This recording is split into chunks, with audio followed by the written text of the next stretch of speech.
Assalamualaikum. Hai sahabat guru penggerak, salam dan bahagia. Berjumpa lagi bersama saya Hanik Sadah, calon guru penggerak angkatan 6 Kabupaten Rembang. Berikut adalah tugas demonstrasi konstekstual modul 3.1 dengan fasilitator Bapak Abdul Mujib dan pengajar praktek Ibu Mari Utami. Yuk kita belajar bersama. Assalamualaikum. Waalaikumsalam. Gimana Bu? Mau mengganggu waktunya sebentar. Boleh. Saya dapat tugas dari pendidikan guru penggerak untuk mewawancarai kepala sekolah. Mohon izin waktunya sebentar ya Bu ya. Sengaja.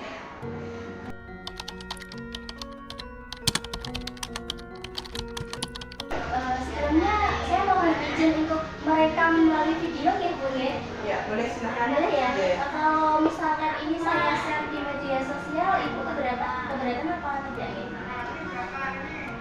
Berani enggak sih? Asalkan nanti kita terlihat enggak langsung. Oh iya, siap. Oke, mari kita mulai ya Bu ya. Saya mau tanya nih Bu, selama ini bagaimana Anda sebagai seorang kepala sekolah dapat mengidentifikasi kasus-kasus yang merupakan dilema etika atau bujukan moral?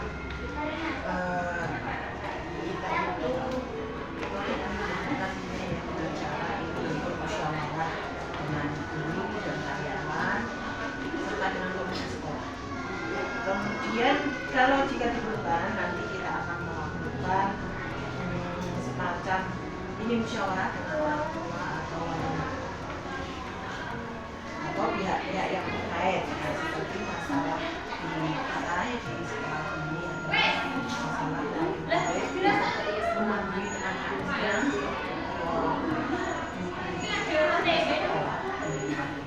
mereka tuh menunggunya di lorong-lorong di depan teras kelas. Nah itu kan sangat mengganggu aktivitas kita. Kemudian mereka juga bukan hanya liburan, juga mereka ngobrol sehingga kita itu atau kelas-kelas yang di depannya itu kan terganggu karena suara bisiknya orang tua dalam ngobrol. Kemudian juga kalau mereka kan tiduran, misalkan kalau kita atau guru mau keluar, mau ke kamar mandi atau mau ke kelas lain, itu kan jadi jalannya juga terganggu. Seperti itu. Kemudian Bu, selama ini bagaimana Anda menjalankan pengambilan keputusan di sekolah Anda, terutama untuk kasus-kasus di mana ada dua kepentingan yang sama-sama benar atau sama-sama mengandung nilai kebajikan? Seperti yang saya utarakan tadi kan kita ingin musyawarah ya pada kasus ini kepemilikan individu dalam menunggu anaknya di sekolah itu kan kalau menurut orang tua sisi orang tua kan memang itu benar ya kan. Terutama untuk anak yang belum mandiri, jadi mereka terpaksa mendampingi anaknya selama di sekolah. Belum lagi misalkan anak yang sudah mandiri tetapi jarak tempuh rumah dengan sekolah itu tidak memungkinkan mereka untuk pulang atau balik lagi sehingga untuk mengirit biaya dan waktu gitu. Kemudian ini kalau untuk kepentingan sekolah, ketertiban di sekolah, kenyamanan itu kan juga sangat penting. Jadi antara dua itu sama-sama pentingnya dilihat dari sisi mana.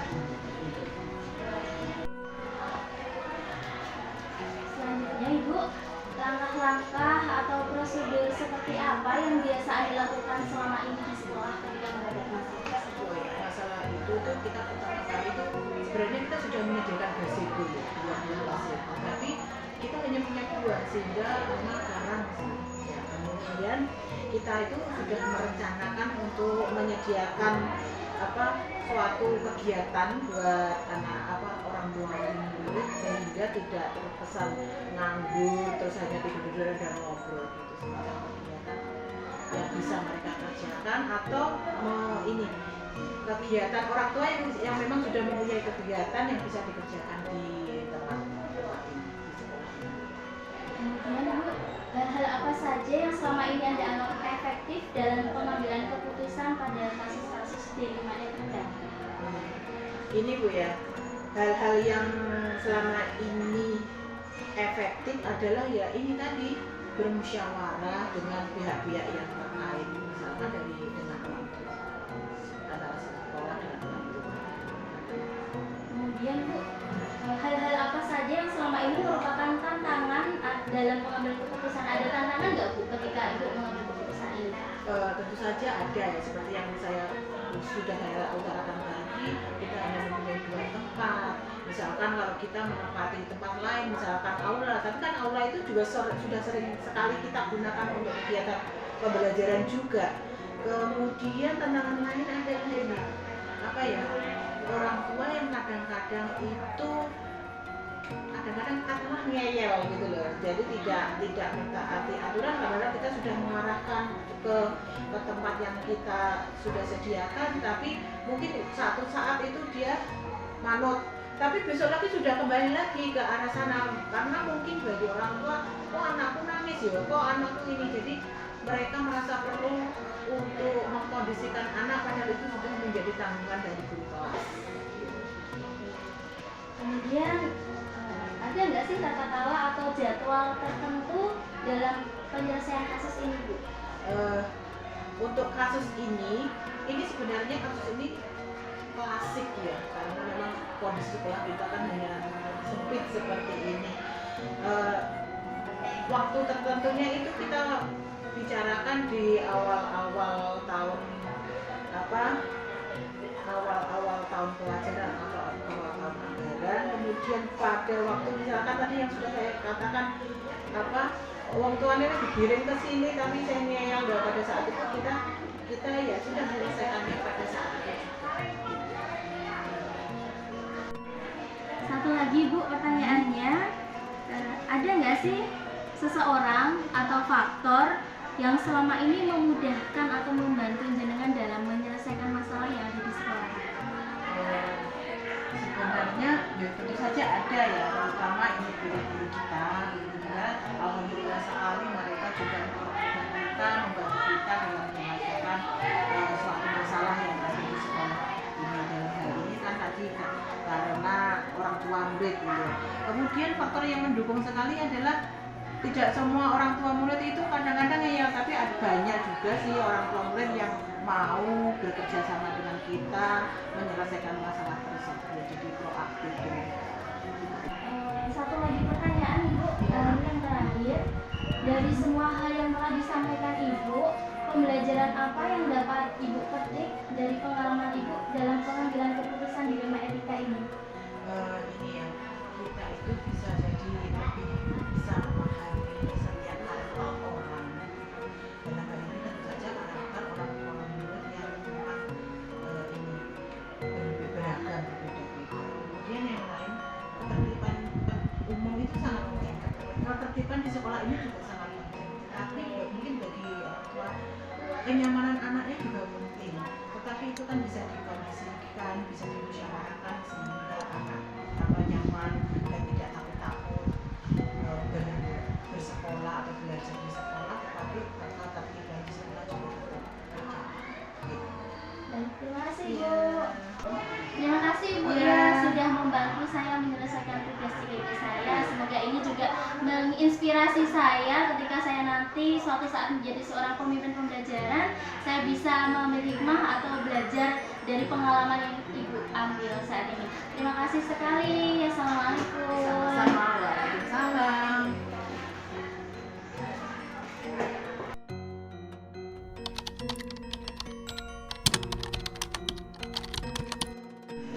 Halo, Assalamualaikum, salam dan bahagia. Halo sahabat CGP, saat ini saya sedang bersama dengan Bu Penny, Ibu Kepala Sekolah dari SLB Negeri Lasem. Kebetulan beliau sedang dinas di Kecamatan Rembang, sehingga kita dapat janjian untuk bertemu di sini. Pada kesempatan kali ini, saya akan mewawancari Bu Penny mengenai dilema etika yang ada di sekolahannya. Baik, Assalamualaikum Bu Penny. Waalaikumsalam warahmatullahi wabarakatuh. Terima kasih ya Bu sudah meluangkan waktu untuk saya. Sama ya. Baik Bu, ini ada beberapa pertanyaan mengenai dilema etika yang ada di sekolahan Ibu. Pertanyaan yang pertama Ibu, langsung saja ya. selama ini bagaimana Anda dapat mengidentifikasi kasus-kasus yang merupakan dilema etika atau bujukan moral? Mungkin Ibu bisa bercerita tentang masalah yang terjadi di sekolahan Ibu, kemudian bagaimana cara mengidentifikasinya. Itu yang kaitannya yang paling banyak terjadi di SLB itu ya kaitannya dengan penyuluhan wali murid untuk mendampingi siswanya di sekolah. Nah, itu kan memang sebagian anak-anak dari kami memang terutama yang kelas kecil ya itu kan perlu adanya pendampingan khusus untuk anak-anaknya, seperti misalnya anak-anak yang belum bisa mandiri otomatis kan didampingi oleh orang tuanya. Di sekolah kami itu memang yang menjadi dilema kami saat ini karena sarpras di kami dalam hal untuk bisa memposisikan tempat tunggu ini memang terbatas. Ini kami juga dari kami menurut pandangan kami itu ya itu orang tua siswa yang menunggu anak-anak di sekolah yang itu yang harus kami yang bisa kami identifikasi seperti ini. Kemudian Ibu, bagaimana cara Anda dalam menjalankan pengambilan keputusan di sekolah, terutama untuk kasus-kasus di mana ada dua kepentingan yang sama-sama benar atau sama-sama mengandung nilai kebajikan? Ya, di sini kan dari orang tua itu juga tidak salah nih katanya mendampingi siswanya di sekolah. Dari pihak sekolah pun juga kaitannya dengan itu juga harus mengambil kebijakan terkait hal tersebut. Nah, tentunya kami akan melakukan koordinasi atau mungkin pendekatan dulu ke wali murid tersebut untuk bisa kami ajak kerjasama supaya kondisi pembelajaran ini tetap bisa efektif seperti itu.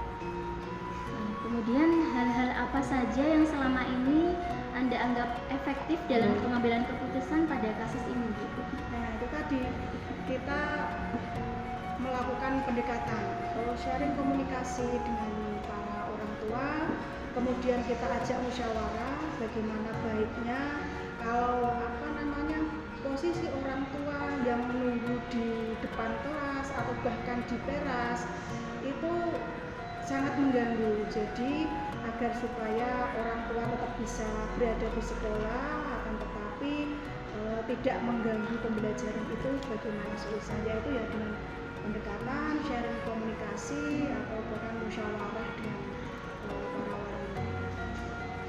Kemudian dalam penyelesaian kasus ini, Bu, apakah ada tantangan, Bu, yang menghambat untuk terjadinya penyelesaian kasus? Ada, tentunya ada ya. Jadi memang kalau di SLB Negeri Lasem itu kan kita masih sangat terbatas kaitannya dengan sarana dan prasarana, apalagi terkait dengan ruang tunggu. Di sekolah kami memang sekolah yang kecil dan lahannya pun kecil sehingga ruang kita untuk bisa memposisikan segala sesuatunya dengan tepat itu ya menjadi kesulitan. Nah, itu kami memang belum ada tempat yang efektif ya untuk bisa kami jadikan ruang tunggu. Kemudian, Bu, ada nggak waktu khusus ketika Ibu menyelesaikan masalah ini? Kalau waktu khusus, kalau terjadwal sih dan cuman kita akan berusaha untuk mengatasi hal tersebut dengan cepat sehingga bisa segera dicari solusinya. Kemudian, Bu, ada nggak seseorang atau faktor yang selama ini mempermudah atau membantu Ibu dalam menyelesaikan masalah? Banyak, Bu. Di sini kami otomatis tidak hanya saya sendiri yang melangkah kaitannya dengan koordinasi komunikasi itu kami mengajak pihak-pihak terkait seperti guru, orang tua, bahkan komite untuk kami ajak koordinasi. Jadi dengan adanya masukan dari guru, kemudian orang tua siswa dan komite itu kan kami harapkan bisa mendapatkan suatu keputusan yang tepat. Dari semua hal yang telah Ibu sampaikan nih, pembelajaran apa yang dapat Ibu petik dari pengalaman Ibu dalam menyelesaikan masalah? Salah satu yaitu Bu Hani, kaitannya dengan kalau kita melakukan atau mengatasi suatu masalah itu dengan solusi yang tepat, atau seperti tadi pendekatan, kemudian sharing komunikasi, musyawarah, itu akan sangat lebih efektif untuk bisa mencari solusi yang tepat. Dalam arti kita tidak boleh menganggap suatu hal itu hanya dari satu pandangan saja. Jadi dengan koordinasi itu kan kita menampung dari berbagai sudut pandang, sehingga kita bisa mengambil suatu keputusan atau kesimpulan yang tepat untuk kita laksanakan bersama demi kemajuan untuk pembelajaran kita. Terima kasih Ibu, wawancara saya cukup di sini. Sangat menginspirasi sekali untuk saya. Semoga saja suatu saat kelak ketika saya menjadi pemimpin pembelajaran, saya bisa mengambil hikmah dari cara Ibu dalam mengambil sebuah keputusan. Demikian wawancara saya dengan Ibu Penny selaku Kepala Sekolah SLB Negeri Lasem. Sangat menginspirasi sekali buat saya selaku calon guru penggerak. Semoga kedepannya saya bisa menjadi pemimpin pembelajaran yang lebih baik lagi dan bisa meniru jejak dari Bu Penny. Terima kasih, semoga video kali ini bermanfaat. Wassalamualaikum warahmatullahi wabarakatuh. Waalaikumsalam warahmatullahi wabarakatuh.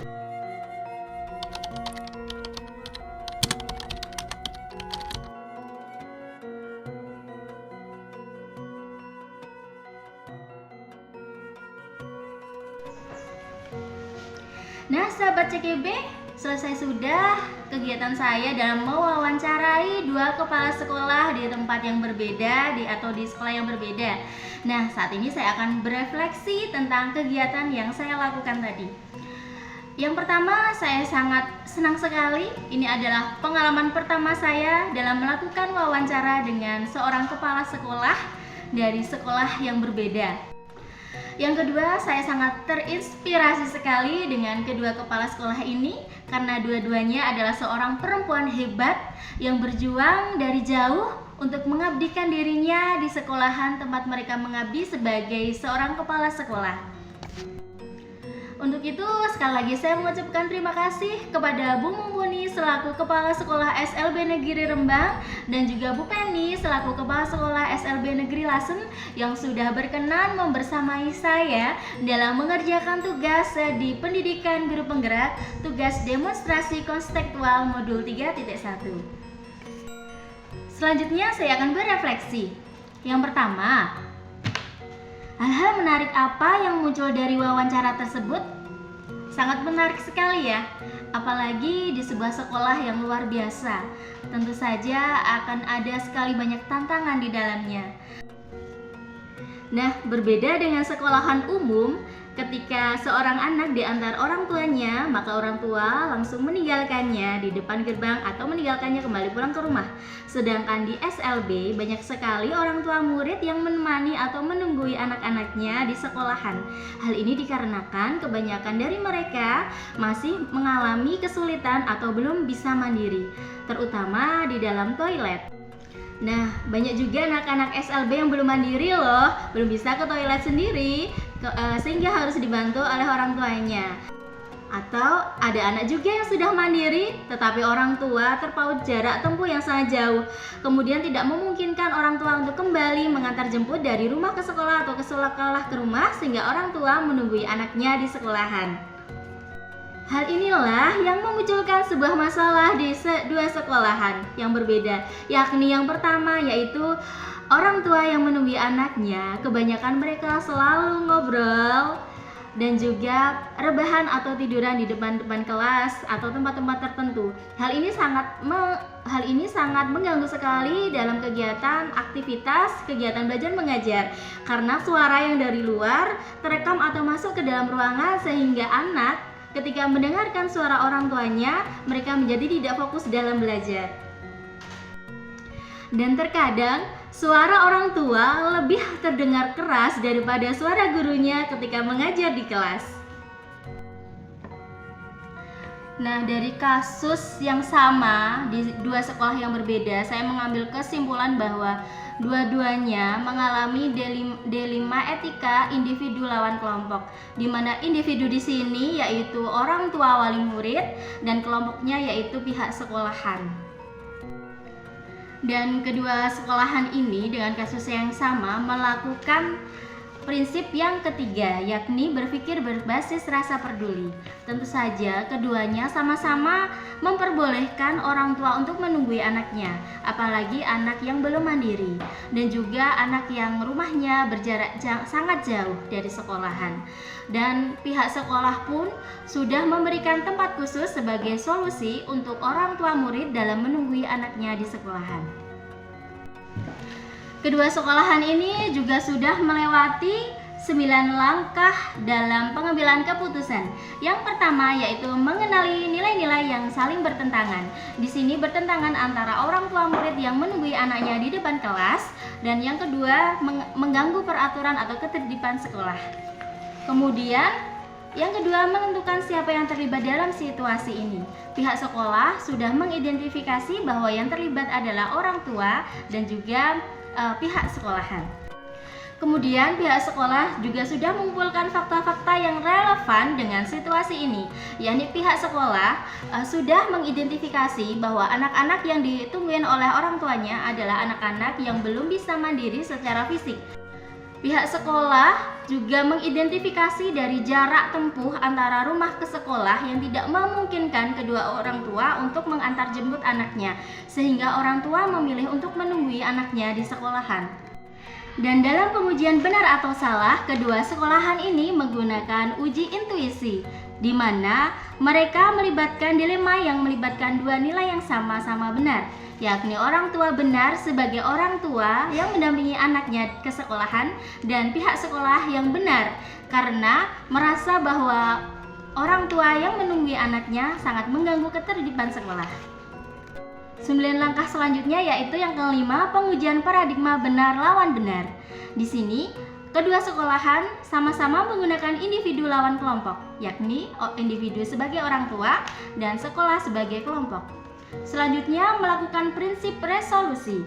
Di sini kedua sekolahan menggunakan berpikir berbasis rasa peduli, di mana pihak sekolahan memberikan keringanan kepada kedua orang tua atau kepada orang tua yang menunggui anaknya untuk memberikan tempat agar mereka dapat menunggui anaknya dan tanpa mengganggu ketertiban sekolah.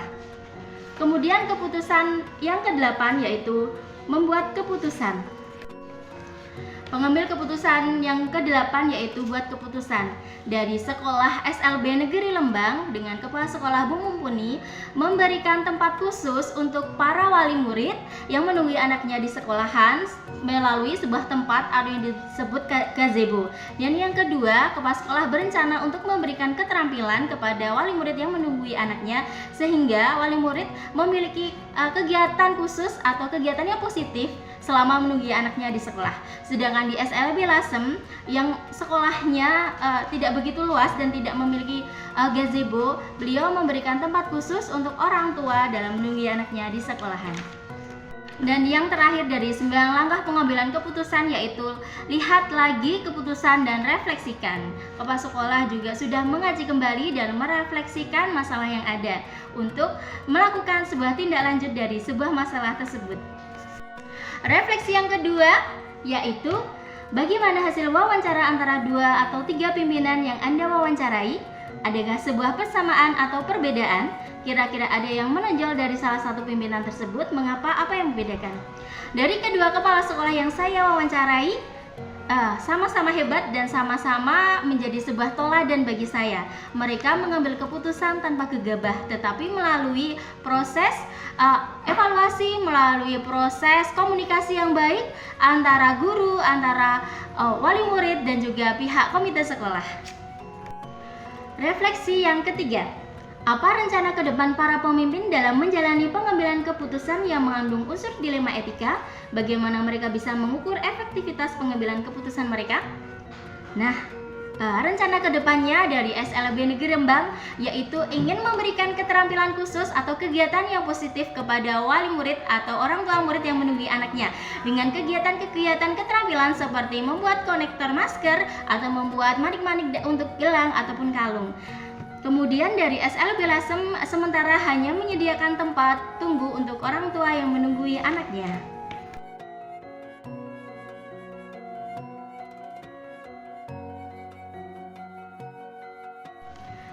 Selanjutnya refleksi yang keempat.